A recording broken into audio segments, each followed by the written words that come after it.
twilight of the Middle Ages, before the dawn of the age of modernity, began the era of the Renaissance. A period when European scholars were inspired to rediscover the intellectual treasures of the classical past. A time when the shackles of conformism were broken and the mind was challenged to aspire to creative and inventive heights.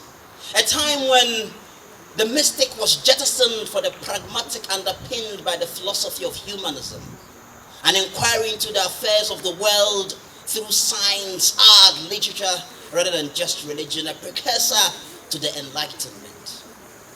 In the Italian city-state of Florence, a mecca of the Renaissance, under the progressive patronage of Lorenzo de' Medici, there lived and thrived a man, a great man of many parts, a polymath indeed. He was an architect, anatomist, botanist, cartographer, engineer, inventor, musician, mathematician, painter, sculptor, a quintessential Renaissance man. Of whom do we speak of? We speak of none other than the great Signor Leonardo di Ser Piero da Vinci, a great mind of infinite ideas. Signor da Vinci was a man imbued with an inquiring mind. His appetite for knowledge was insatiable and his knack for observation unparalleled. They said Da Vinci would often buy a cage of bears just so he could release and watch them take flight, flapping their wings and floating effortlessly in the sky. He believed that man could fly, and he worked to give his ideas flight. 400 years after Da Vinci's dream, the Wright brothers put the plane in the air. He was a man way ahead of his time.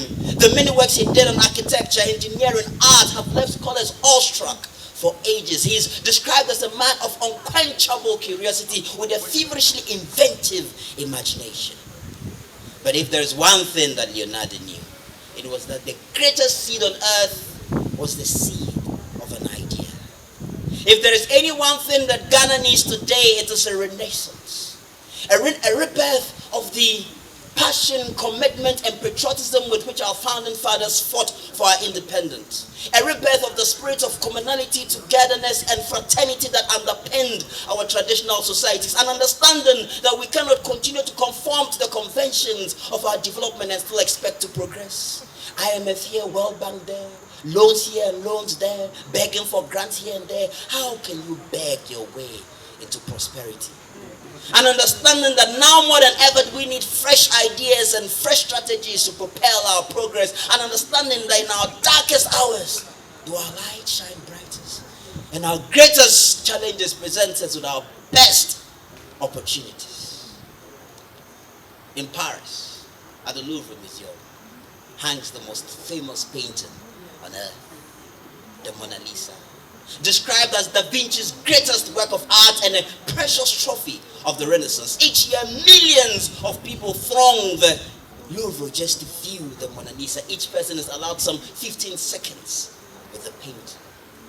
In 1962, the insurance cover of the painting was valued at $100 million, which is $760 million out of the year 2012. But today, really, the painting is valued to be invaluable. It is estimated to be inestimable, meaning it simply can't be bought. It transcends the very idea of monetary value. In effect, it is everlasting. The simplicity and the sophistication of the Mona Lisa speaks to the philosophical and intellectual dexterity of Da Vinci, that the painting has endured all these centuries and will undoubtedly endure for centuries to come, speak to the timelessness of his ideas. Sons and daughters of the land, in your hands you hold the brush and the paint. Ghana stands before you as an imposing canvas, waiting for you to leave your everlasting mark. Waiting for you to leave.